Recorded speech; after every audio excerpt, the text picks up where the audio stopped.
What's up, everybody? You're listening to episode 9 of Just Breathing with Laud Lungs. I'd already taken a breath before, so I didn't have any more. That was the best. In. That was the best intro. We're sticking with that. We're not doing that again. That was awesome. I took your breath away, You took like my usual. breath away. Like usual. That was great. Oh.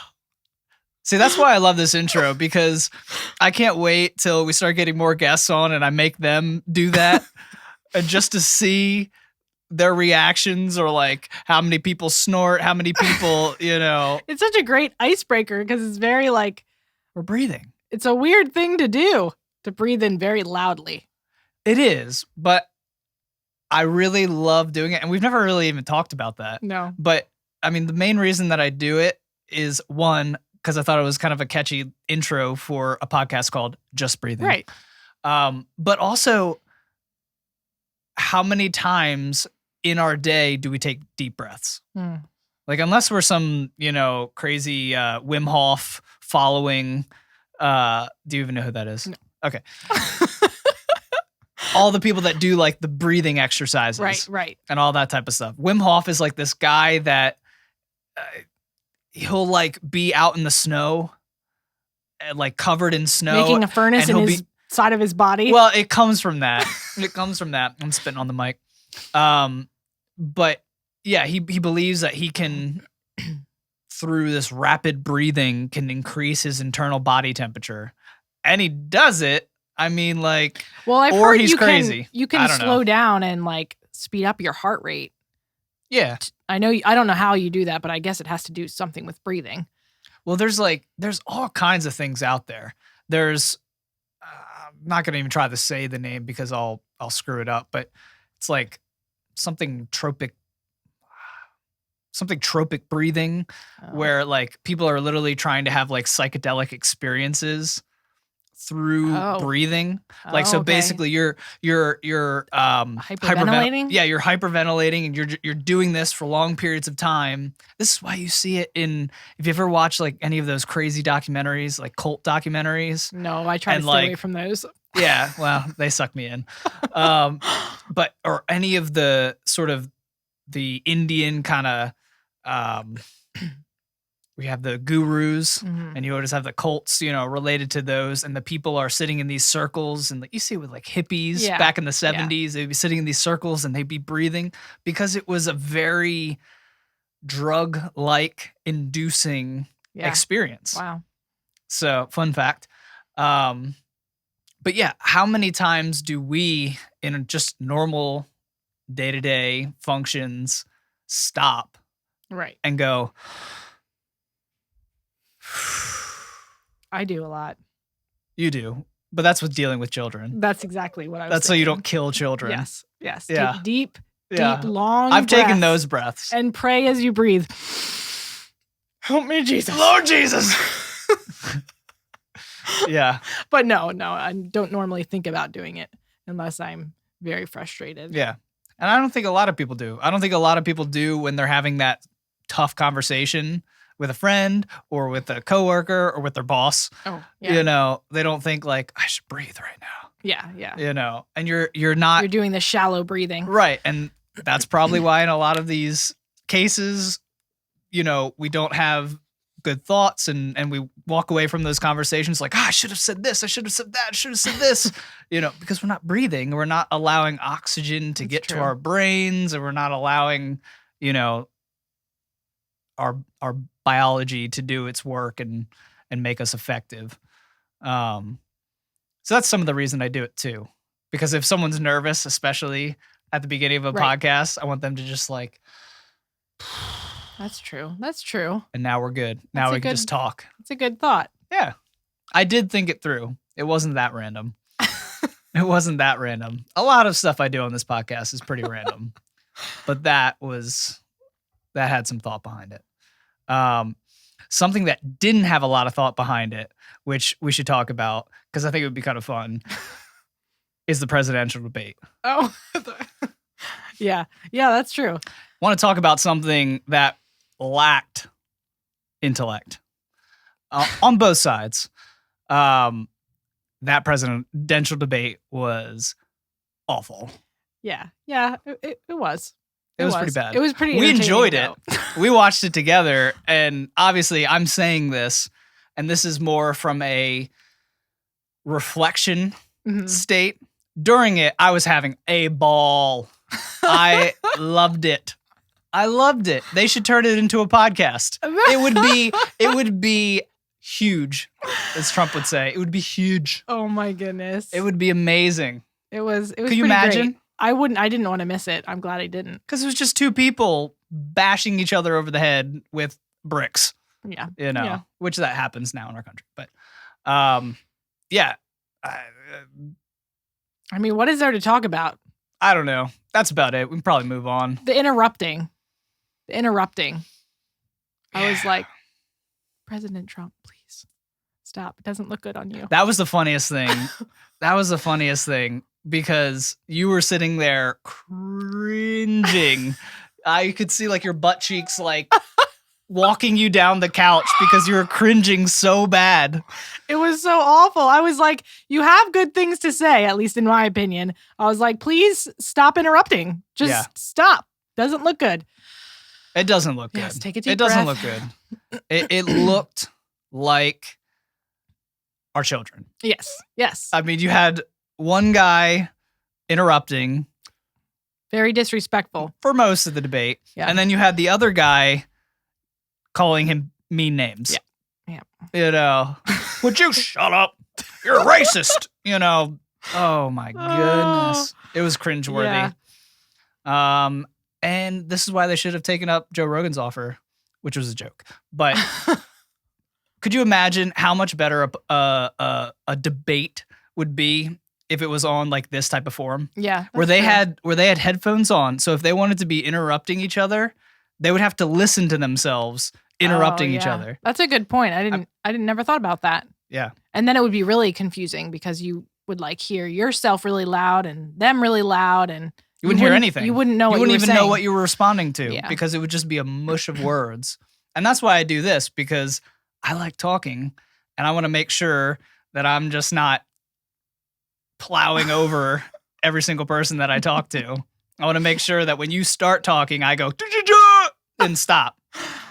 You know. So yeah, it was pretty bad. But you know what? I think it was good too. You think it was good too? Yeah. I got to like a better understanding of, I don't know. I thought it was helpful. I mean, it wasn't ideal. It was definitely but it was that. It is the reality of right. And this is kind of what it is the reality of this election, and I want to pick the best candidate. And so yeah. I still want to know. I still want to listen to, you know, what they have to say. And I mean, I think I already have my mind made up, but still, yeah, I think the majority of Americans have their mind made up, and this is just kind of a show, which I guess we can move in this direction. But you know, when the night was finally over, I said to you, I was just like, you know what? Presidential debates are a sham. They've been a sham since I've been a kid. I've watched many presidential debates, and they've all been bull. It's been the same speeches, the same spiels that we didn't learn anything new. We didn't we didn't get any new insights into the people. Mm. You know? Right. They were still the same people that they were on the campaign trails. Which is though interesting to watch, though, to make sure that that's kind of what I look for. Like, you know, they're talking to all of America right now. Are they saying something different than what they've said before? That's kind of what I like keep my ear out for. I'm like, that's a good point. Are they contradicting themselves just to look good right now that in both front of sides everyone? Are watching? Right. Mm. Or are they still going to stick with what they are saying? And if they go back and forth, then maybe they're just telling you a lie. So that's what I look for. I'm like, okay, so you're just trying to people please right now. You're just saying what you think that will get you the votes. So well, there's a lot of that, and I think that's that's a huge reason that I've always hated the debates, because it was a lot of, I mean, you saw it in the last debate, Mhm. this one that just took place. Like, I don't want to point out sides. I don't want to make this political, but I think Biden looked at Trump like twice. Yeah. During the entire debate. Trump just stared at him, which was equally funny. Trump never. Well, Trump seems like a very direct person. Right. If he's going to attack you, he's going to look at you while he does it. He's talking to you. Right. And that's fine. Biden tried to take as many opportunities to like look at the camera and address the American people. Yeah. And which so that is good too. Right. That was his tactic, and that's fine. I have watched a multiplicity of more university setting debates between actual intellectuals. Not saying that Biden or Trump aren't smart people. I think they're probably, to be able to do the game that they've done in business and in politics for this long, they have some street smarts. For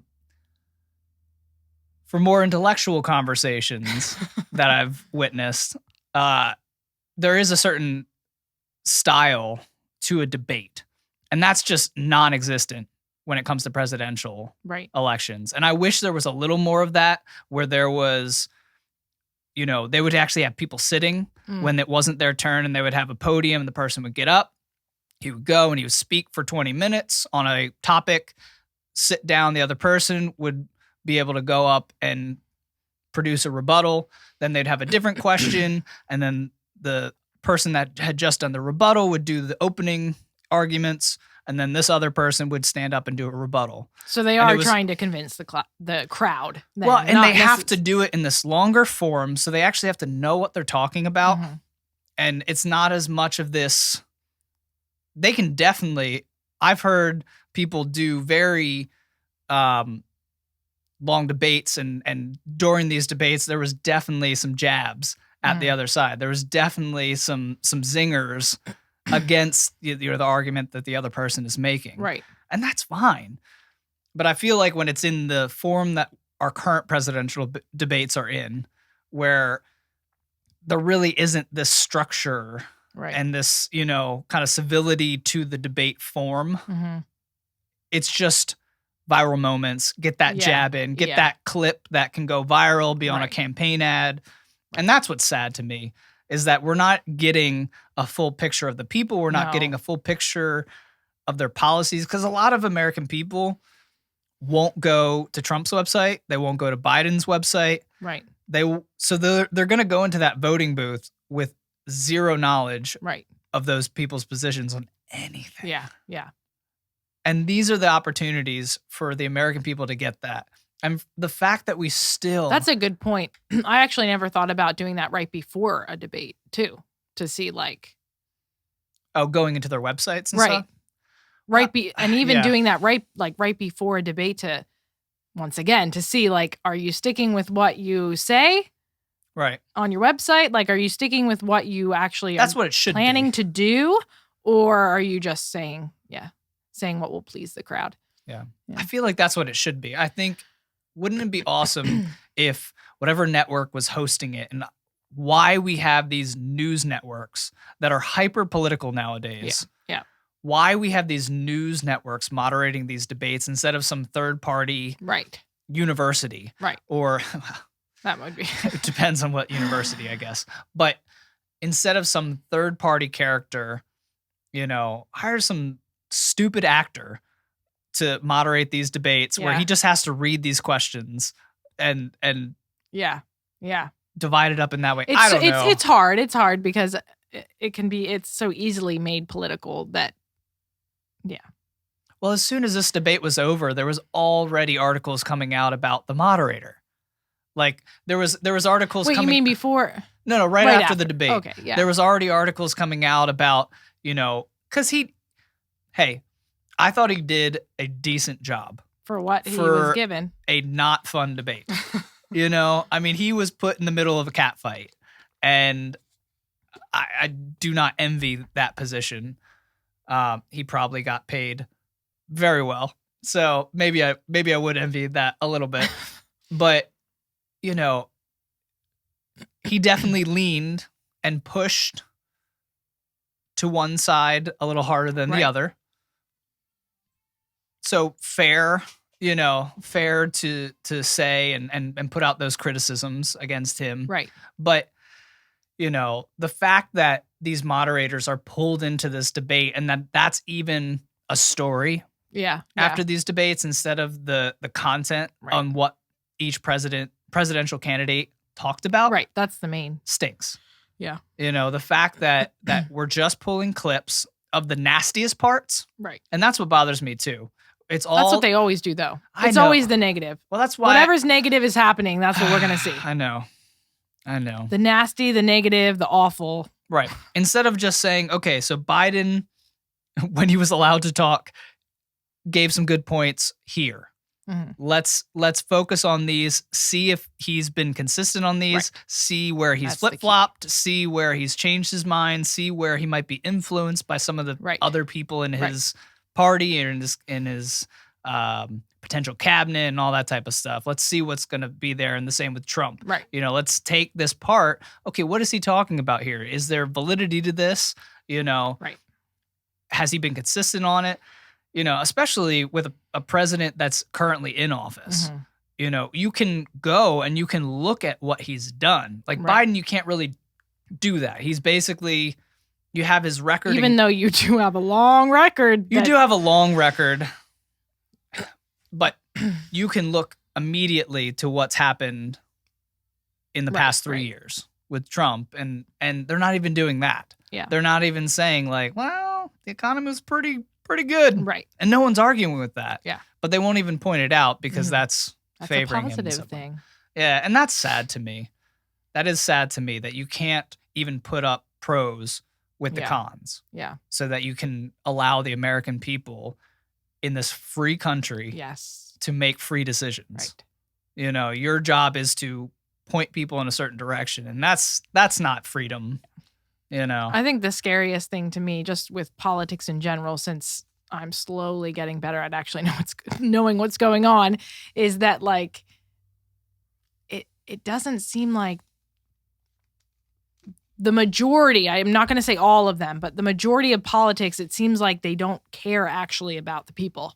No, like they care about doing their agenda or whatever it is that their party pushes or whatever they personally maybe want to do. Right. And like they do not actually care about the people. So if you actually cared about the people, then you could be more considerate of like another party's view because you might agree with it.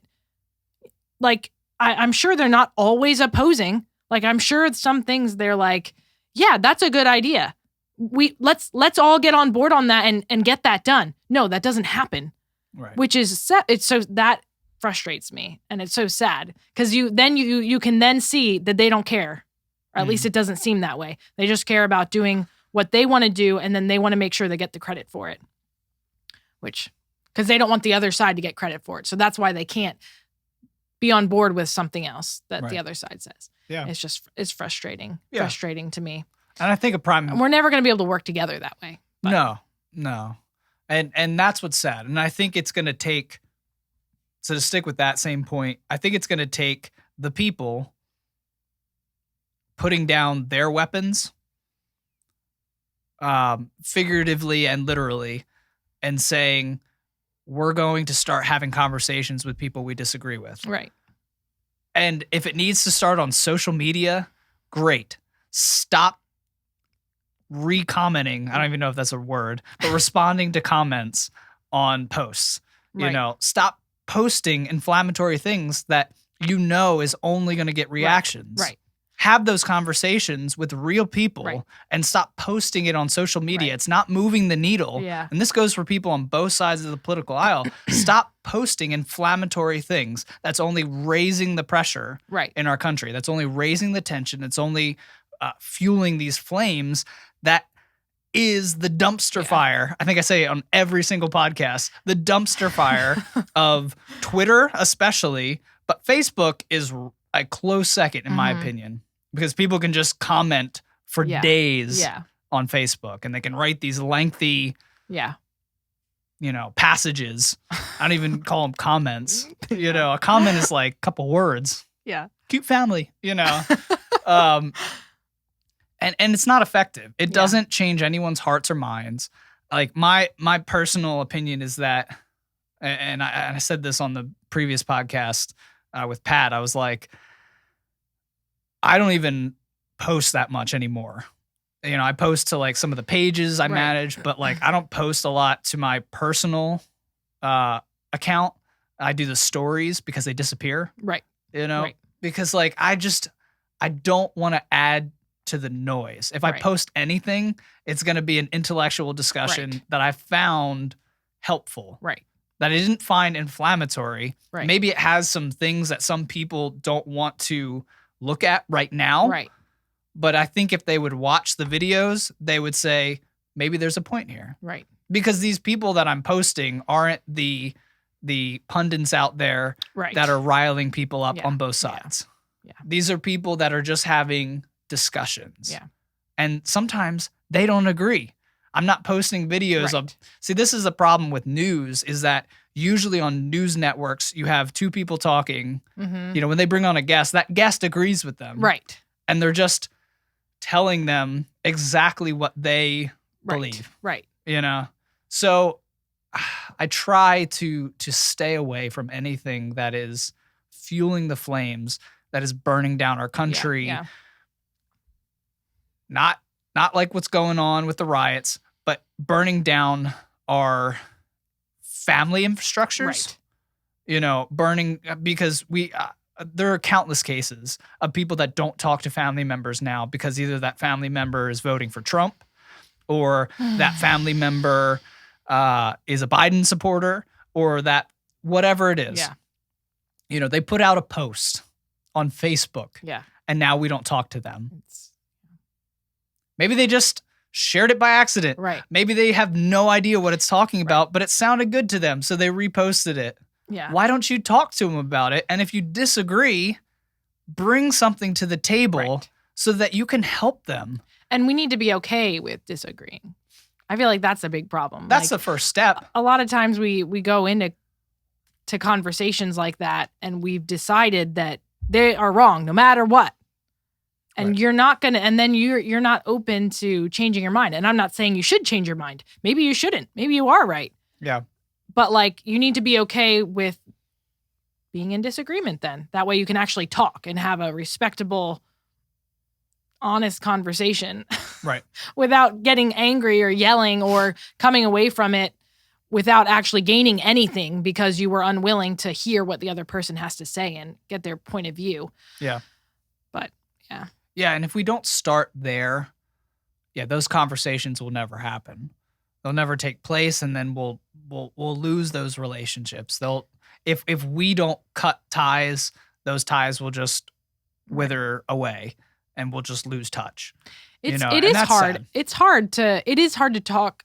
I guess not so much with like, maybe I don't have enough friends that have a different viewpoint than me. Yeah. Or at least a big enough differing viewpoint. Right. But like most people that I find have a big differing viewpoint, I don't talk to because I'm either not close enough to them or I'm scared that they are simply like, they don't want to talk about it. Like they think what they think is right and they're unwilling to change. Yeah. And I don't want to have that, like, because I don't want to fight. Like, I'll have a conversation. I think there's a lot of people like that. But I don't want someone to destroy me either. Like, if I don't know about something, I'll go look it up, but I don't want them to just like kill me. Right. Like just smush me into the ground. I don't want that either. So, well, because that's not even a conversation. Yeah. That's just a boxing match. And I don't even bother with people that want to do that. If you just want to come at me with name calling. Right. I'm done. Yeah. You're not worth my time.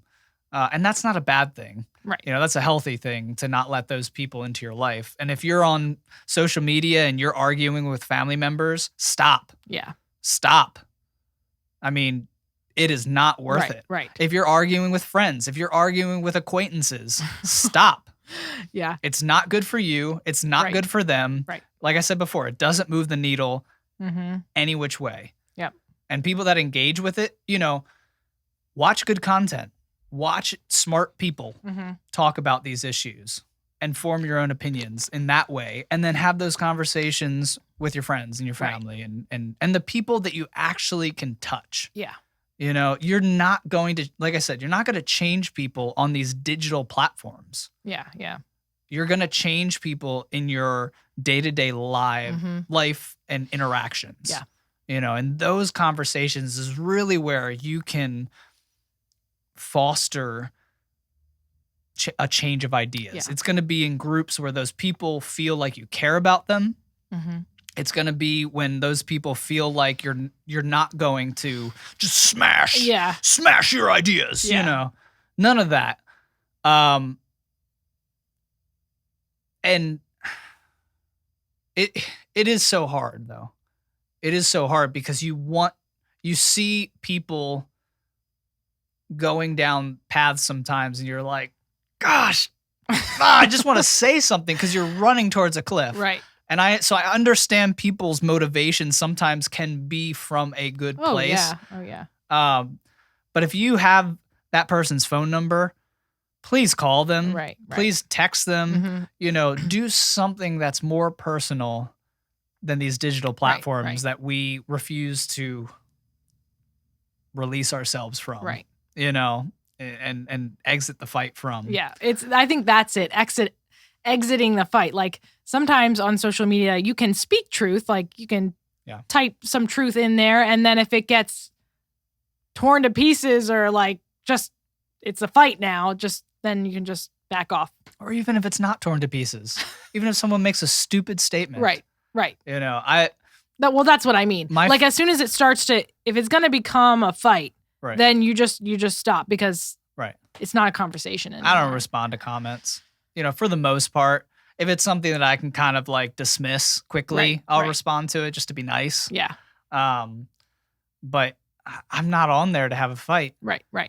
So, it's like if someone wanted to pick a fight with me in real life, like if I had the distance to turn and run away, that's what I'm picking. Yeah.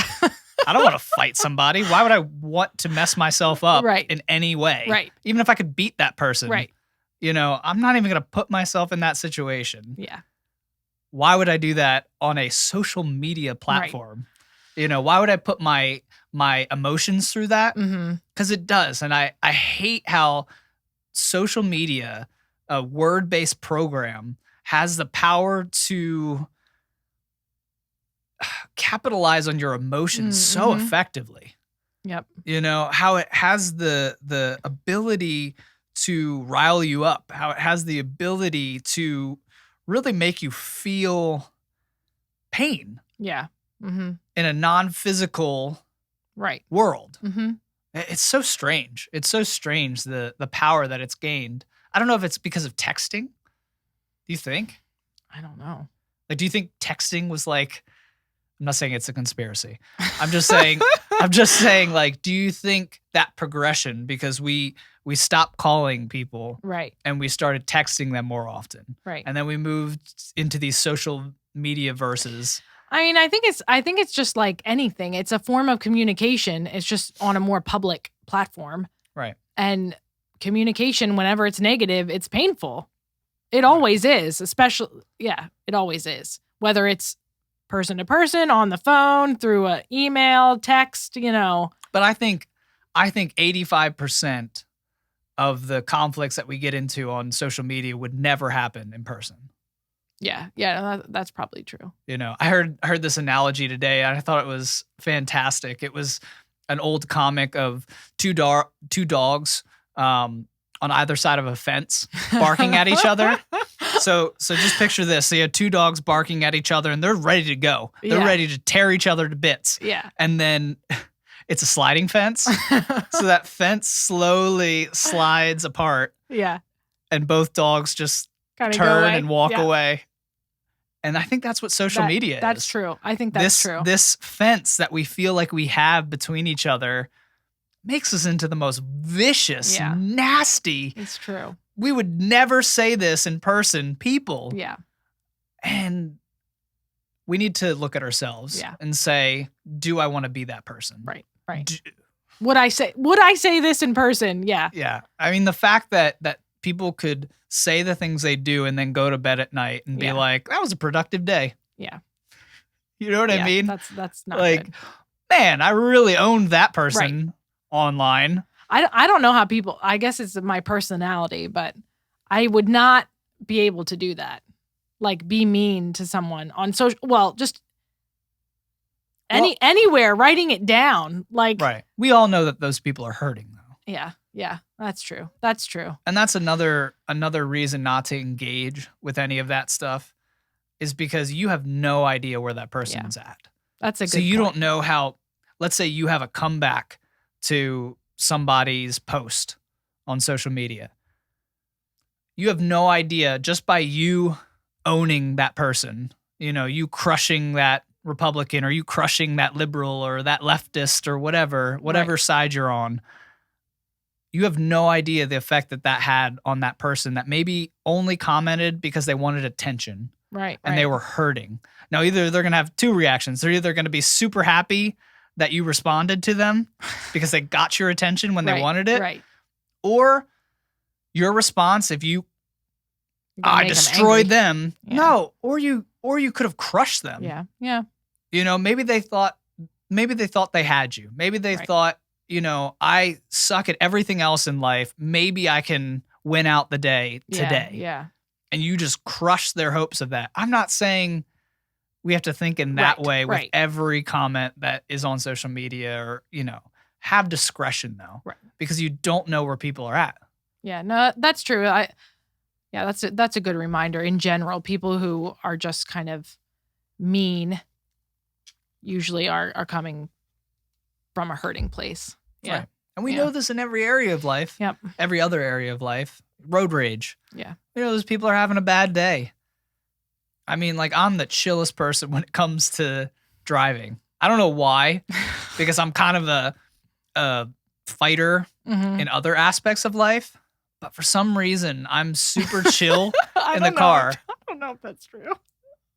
No. I don't know if that's true. Oh, man. She's getting on me.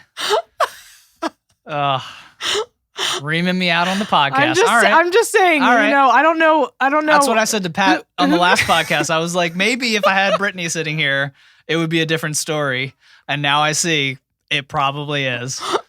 I'm just saying, like, I probably am more chill than you are when it comes to driving. You think so? I think so. Yeah.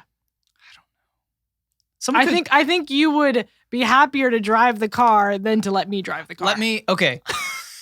I think this is because I wouldn't do it the right way. I wouldn't merge the correct way. Okay, so I think this is the difference. You would say this because when you see me drive, I have you and usually my kids in the car with me. Okay. So I will definitely say when you guys are in the car, I'm a little more tense, obviously. Okay. I have my family with me. Yes. So if people... You're protecting us. Right. If people put my kids in danger, my wife in danger, yes, I'm going to be like, you stupid. I'm going to get a little more agitated. But when I'm by myself, especially if I got music playing, I got a podcast on or something like that, someone cuts me off and I'm just like... That's good. That's good. I'm learning new things about you. Yeah. And I've always kind of been in that way. Like my last vehicle, the Neon, I never hit the horn. Yeah, I don't hit the horn very often. Yeah. And that's such a strange thing. Like when I see somebody honking the horn, I'm like, right. Was it really that bad? Right. Like, what did they do? Did they like slash your tires? Like, why does the horn sound so mean? That's why I hate honking my horn, because I feel like I'm being so mean. Oh, so you do it. You don't do it because of that. Yes. You just don't want. And when anyone honks a horn at me, like, I feel like they're angry, like deeply angry at me. Well, and I feel awful. The horn is only there to make people aware of your presence. So if they're in a blind spot, if they're, making a turn on, red or something like that. Unless they like give you the finger while they pass you after they've honked the horn at you. Well, then it might be a little bit more than just I want to make you aware. Might be a little more than that. Maybe I'm just a bad driver. Yeah. I don't think I've gotten the finger, baby. Yeah. Oh, okay. Well, please have grace to the people who are not good drivers. Oh, yeah. Yeah. But I think this is a good conversation to have. Not the driving, but the knowing that the people on the other side of your comments, some of them are Russian bots, Chinese bots, but some of them are real people, especially the people that you know, the people that you're friends with. I think that's the crazy thing, is that we are Facebook friends. Yes. And attacking each other on social media. And that's sad to me that it's gotten to that point. And to bring it all the way back to the debate, that's why we see what we do. Yeah, that's true. In our political debates, because that's how the American people act. Yeah. That's sad. And so we need to step up and step back and say, is this the direction that we want our country to go? Right? Yeah. So, yeah, I know for a fact that I've been making those conscious decisions to step away from any of those fights. Right. And not step away from those fights in my relationships. You know, if we get into those discussions in my personal relationships or on this podcast, I'm ready. Ready, willing, and able. You know, I want to have those, but I want to have it where I'm locked in. You know, I heard something that was really good, and this might sound counterintuitive, but I can't remember the book that this came from. But it was basically, the book is about how to communicate better with people, especially people that disagree with you, how to have healthy conversations, basically. And they were saying, I want to get it right, but basically, don't bring facts first into a conversation. They were saying, start with trying to understand where let's say you're on a specific idea or a specific topic, trying to find out where the person that you're talking to, how he arrived or she arrived at that idea or topic. Okay. And spend the time there. And then after you've established that, if needed to, you can bring facts in, and you both can bring facts in to start weighing, against each other and saying, where did you get that point? And they can bring a fact and you can say, well, I have this fact. But first start with the heart of the person that arrived there, because most people arrive at specific ideas and they arrive at specific ideologies from a good place.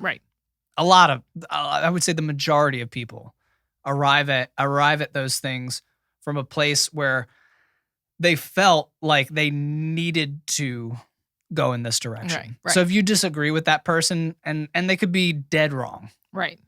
Figure out what led them there, and then they'll trust you more when you deliver facts to them. And I felt like that's so counterintuitive to what we do in life. And including me. I'm a facts person. I love facts. I do not believe that these people that just are completely feelings based, I wish that didn't happen. Well, wishing doesn't get you anywhere in life. But even in that, I'm not saying I understand why you wish that. Help me understand it better even. So you're trying to you're acknowledging the person and trying to understand them first before you are You're acknowledging that they can have a thought, which hopefully will lead you to, they can have a discussion with you. Yeah, no, as I think about it, that makes sense, because you want and this is a practice, I think, at least it is for me, but you have to make sure that you're caring about the person first. Mm-hmm. And then, you can engage in conversation or relationship or whatever. Well, but you that with the human trafficking. Right. You have to actually care about the person first. If you go and meet a person and you're like, all I care about is my opinion and I want you to have it. Right. Then you don't actually care about the person. Mm-hmm. So that makes sense. You want to just get to know the person a little bit and why they believe what they believe. And then if you have differing views, now you understand each other better and can talk about it. But yeah, that makes sense. Isn't that a big part, though, of when you're trying to build relationships with women that may be in prostitution? Oh, yeah. Of, self-made or they're being forced to. Isn't that a huge part of that? Oh, yeah. Building those relationships? I mean, I feel like I've learned so much from, that sort of thing, especially doing outreach on the streets. I have a lisp on the streets. Yeah. But it's just kind of really caring about the person. Like Mm-hmm. that person, whatever they've been through, like just take the time to acknowledge that. And they've been through a lot. And where they are is because of what has happened to them. And their choices that they make are because of things that they've thought or has happened to them or that the situations they've been put in. And I'm not there to judge them. Yeah. And then it's after that point that you can say, hey, like, whatever the case, how can I pray for you? How can I help you? Right. I think the biggest thing that I've learned is when we're engaging with people, especially hurting people, is not to save them. And that sounds counterintuitive too, but like yes, you're there because you care about people and you're there to help them, but you are not their savior. Yeah. You are not in charge of their decisions. Your job is to be there and to show them that you care and to love them and to give them whatever truth it is that they might need and to be willing for them to reject it. And to be okay with that and still love them. Yeah. Because that is their choice. That is their choice to receive what you want to give. Right. And I think that I've learned so much about just loving people better in that way. Right. And that is love. That is love. Yeah. Love has to be received. It can't be forced upon you. Right. That's the beauty of Christianity. Yes. Yes. That's what makes it so different than an Islam. Right. Or, some of these other religions that have their entire intent is to be forced upon you. Right. Christians haven't done a perfect job of this. No. History shows that we've struggled not to force it on people, but that's why we're in the state that we're in, where so many people are fleeing the church. Yeah. I think there's going to be a shift back to the church, but it's going to have to be a shift where the church is standing there with arms wide open and saying, we will love you. Right. We do love you. We're here if you want it. Yeah. And it's hard. It's so hard. It's one of those things that you learn as you go. You just do it and then you learn about yourself. You have to be humble enough to say, okay, I was wrong there. My motives were wrong there. Yeah. Like I know for myself, I've found, and I feel like I've been able to, not do this anymore, or at least not as much because God has made me aware of it. But a lot of times you have good intentions, but it's because you want to feel good. Like you want to do something good. Yeah. And you want to do something good so you can say that you did that and then you can feel good. Yeah. And that's a wrong motive. Yeah. Even though you're doing something good and you feel like your intentions are good, your motives are wrong. And you don't actually love those people. You're just concerned about yourself and how you feel and how you look. And we have to, if we can become more and more like Jesus, keeping that in mind, that we're there for them. We are there to love them. We're there to offer them truth. Yeah. And then be there when they don't. And be there when they are. And those are the times we can rejoice with them. But that's there's just my point is you learn as you go. Yeah. You're humble and you learn as you go. You won't learn if you don't go. You won't learn if you don't do it because you won't be able to mess up and find out how you're wrong. Well, you'll never achieve a goal if you don't start. Yeah. You'll never achieve it if you never begin. And that's the key to everything in life. And that's the key to us getting over this divided hump that we're going over right now in our country and around the world. If there's any global listeners to this podcast, I'm sure the conversation is the same in every country. I do listen to some British podcasts and they're having the same conversations over there, over the same things that we're dealing with, mostly because a lot of people copy America. Boy, don't copy us here. No, don't. No, but it's a human problem. And I think tech, I truly, maybe this is an optimistic stance, but I truly believe that we can learn to be the masters of this new technology that we have. I really believe that social media is a great leveling. Is that a right? Yeah. Does that make sense? Yeah. It definitely levels the playing field in terms of music. You don't need these music industries. Sure, if you want to be a multi-platinum artist, you have to be linked to one of these because they have the biggest distribution and advertising, centers and things like that. But if you just want to get your music out there, you can put a video on YouTube. You can put a video for free. Yeah. On what's some of those, SoundCloud. You can do so many different things now independently. Yeah. You can have a show on YouTube that can make good money if you start and are consistent. You can start a podcast. There's so many things. So many things that technology has afforded us. And so we're just sort of getting our bearings on how we relate to people. In these ways. And maybe technology, maybe social media will change and become more personal and it'll become more voice-based. Because I think there's something to hearing a person's voice too. That you mean like audible voice? Yeah. Like I think it'll be interesting just whatever develops in the next coming years. Because we already have FaceTime. Yeah. So you wonder how much that'll integrate into the way we communicate on social media. Like what if there was a way that people's faces and voices could be a part of the comments that they're leaving on something. That's hard because then you can't. When you have to turn the phone on you and record yourself that's saying a good the point. things That's a good that point. you want to type out. Yeah. You're going to say them differently. Yeah, that's true. True. And it'll just be interesting. I feel like that wouldn't happen, but that would. It doesn't feel like that right now. I mean, it doesn't feel like we're going to get over this division and this hate. I mean, that's really what it comes down to. Love needs to be infiltrated back into our lives. Yeah. We need to come to an understanding of what love is. Find it for ourselves, true, deep,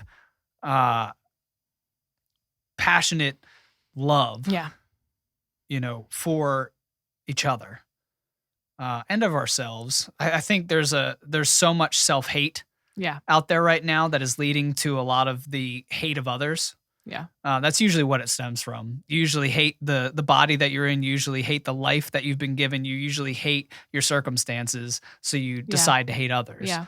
And that's so common. And I think there's a lot of people that are stuck on social media and there's a lot of factors. I think there's the comparison thing. Yeah. Where they're stuck on social media looking at all the people that they admire and want to be. Yeah. And so they hate themselves more. Yeah. And then they go and they either comment on the people that they admire and say, you're a piece of crap. Right. Whatever. Just to hurting people. Hurting people are hurting people. Yeah. Yeah. Hurt people. Yeah. So I think somehow we'll see the craziness for what it is. And we only need the majority to say, we got to fix this. We only need the majority to say we need to communicate in a different way. We only need a majority to say to these tech industries, hey, you got to provide us with some new means of communication. Right. We love these platforms. We love what it's done for our lives, but we can't communicate in this way. Right. It's not getting us anywhere. The problem is that people have to change first. I feel like even if you changed the way, Facebook is. Well, that's what I'm saying. The majority has to look at themselves, look at the way that the country's been going, and say, hey, guys, we need to stop this. Right. Yeah. And then Facebook could still work the way it is. Like all the social media platforms could work the way they are if the majority decided that. Mm-hmm. Yeah. Yeah. Yeah, there's definitely, don't get me wrong, there's things that are done on social media that the social media companies do themselves to rile people up. Mm. I mean, you have algorithms that are feeding I didn't people. realize that. Oh, yeah. You have people being fed information. Sorry to bore you. No, I was kidding. Brittany just got off work, so she's a little tired. But yeah, I think there are ways that, through algorithms, people are fed information that riles them up because, a lot of these companies know that the negative things. There you go again. Negatives. Keeps you in the loop. Yeah. It keeps you coming back for more. Yeah. And then there's just the political stuff. Yeah. There's the banning of certain groups and not other groups, and so that riles people up. So there's a lot of stuff that needs to change, but like you said, it does need to start with people first. Mm-hmm. And I don't think it'll start on social media. It'll start away from social media. Yes. In our conversations like these. Yeah. Hopefully people listen to this and are saying to themselves, yeah, I'll have this conversation with my family. Right. And say to my family, hey guys, let's be nicer on social media. Right. Yeah. That's it. Right. Say to your friends, why don't we all just be nicer on social media? Just common courtesy. Why don't we social media? Why don't we spread this good news of stop being a jerk? Right. Why don't we spread this good news of stop posting things that piss other people off? Right. Regardless if it's, I don't want to stifle humor. Right. I'm not trying to do that, but our humor has even shifted to just political humor. Yeah. So you're already alienating a side. Right. That's true. I never thought about that. Let's stop the sided humor. Right. And let's bring back stupid humor. Yeah. Make stupid humor great again. Right. That's my hot take because I miss that. I miss when I could go onto Facebook and I could scroll and it would be dumb videos and memes and I had a great time. Like the ones you were showing me the other night. Which one was that? I don't know. You said you used to watch them all the time. I was like, oh my goodness. Oh, they were stupid. Yeah. I don't know if anybody listening to this has ever heard of Homestar Runner. But if you haven't, don't look it up. You are missing out. None of it's bad. No, it's not bad. It's old, stupid high school. It was so silly. This was back in the AOL days, just to put some context for people. This was back probably still in dial-up days. And there was a website where you would go to watch these videos. Now it would just if it was today, it would all be on YouTube or something. But yeah, back then you had to go to this homestarrunner.com and there was all these videos with Homestar Runner, which was like this marshmallow dude. I don't even, it was silly. And there was Strong Bad. He was my favorite. Is that the black, like, machine looking guy? No. Strong Bad's the one with the luchador mask on. Oh, okay. Yeah. I'm Strong Bad. Okay. Maybe that's who I'm thinking of. Maybe. I don't know. I didn't watch them. Just the one you were watching the other night. I showed you and I was laughing. You just ignored me. It's fine. But yeah. My other thought, talking about the whole change in culture culture is I mean, and I always bring it back to this, but like I feel like Christians need to like start, I don't know, reading their Bibles. That would be nice, right? That would be good. That'd be nice if Christians read the scriptures that they were supposed to be following. Yeah. I feel like Christians need to become more like bold and like not in a mean way, of course, but like just be firmly rooted in the truth that we claim.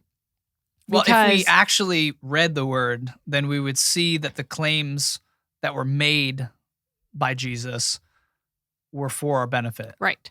You know, they were not for our harm. They were good news. Yes. That's what we used to call it. We used to call it the gospel because it was good news. And it wasn't good news for the 12 disciples. It wasn't good news for, you know, some of the crowds that gathered around Jesus. It was good news for the world because it was basically taking these good laws that were developed through the 10 Commandments and the laws that were established in Israel. Right. And he was basically explaining them so that you could take the freedom that these laws would give you, and you could go live them out. Right. Right. And they were laws of, I keep saying laws, but they were basically precepts that would help you know how to love. Right. It would help you know how to have peace. Mm-hmm. They would help you know how to be merciful. Right. We need that. It would help you to know how to forgive. Yes. We need that.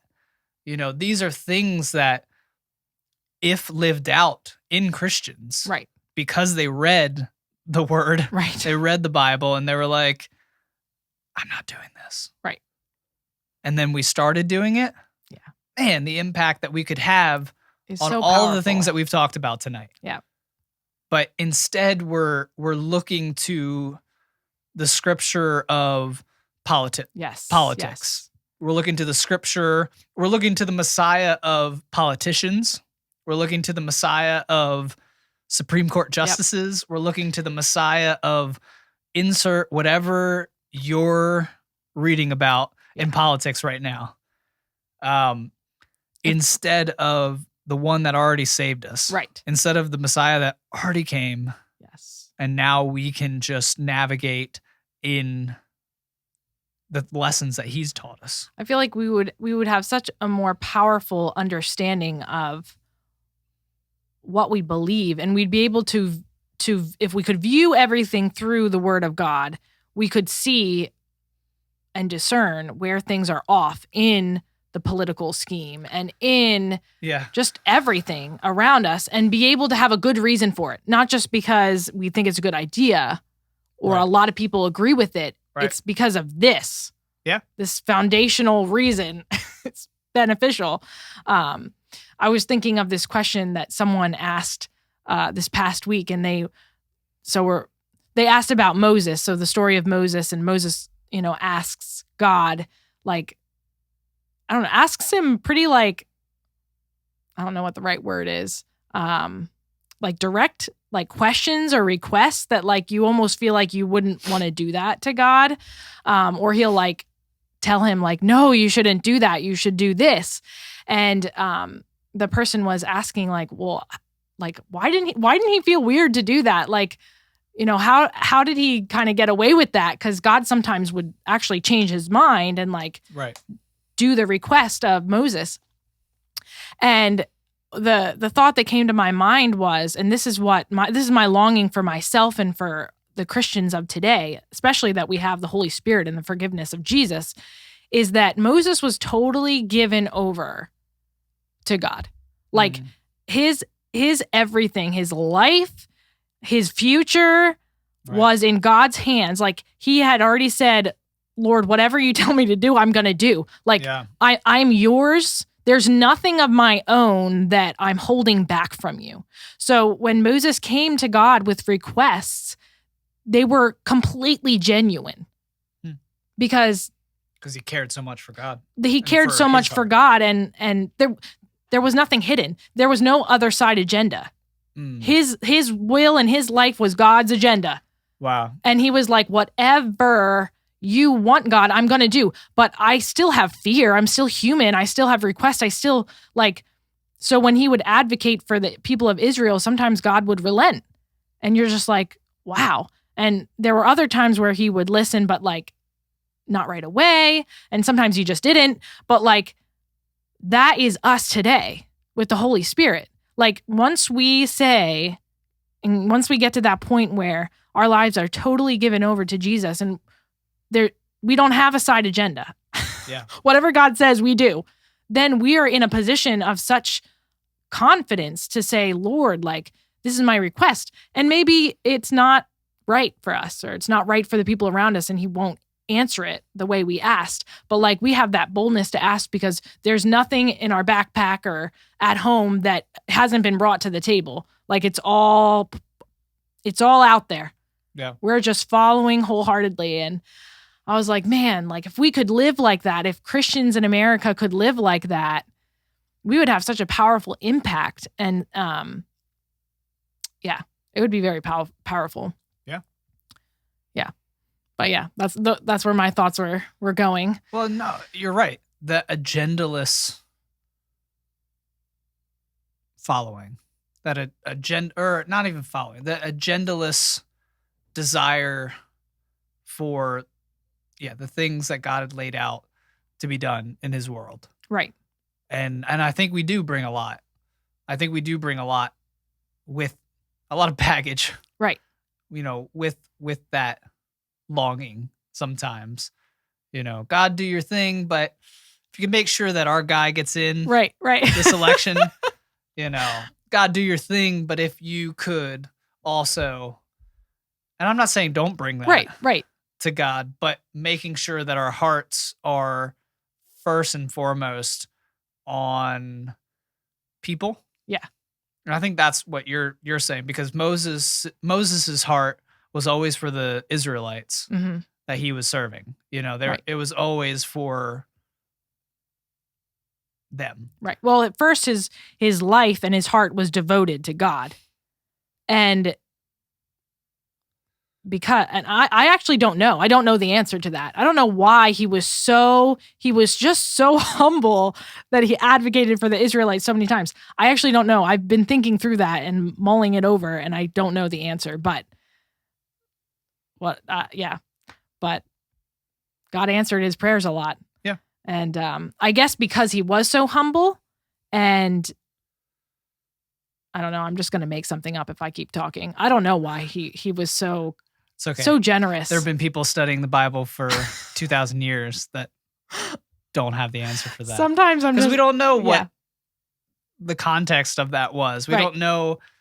Again, it's just written words. Right. It's hard with it. Now, thankfully, we have the Holy Spirit that we believe helps us have understanding of the Word of God, but we don't know what the full text was. Right. We have Moses's written down conversation of what occurred there. Right. So it's not for us to know. We glean from what we can glean from the text. Yeah. And I think the heart of what you're talking about is correct. Right. I think the heart of wanting God's heart for humanity is correct. So let's wrap it up here. I think that's this has been a good conversation. And I'm probably going to have this conversation with a lot more people, because I see this as one of the major issues in our country. And I want to make sure that my kids get to grow up in a place where people don't hate each other. Right. I want my kids to grow up in a place where we fix this race thing. Yeah. I want to grow up in a place where we've fixed all of these issues that we are so hung up on and so divided over.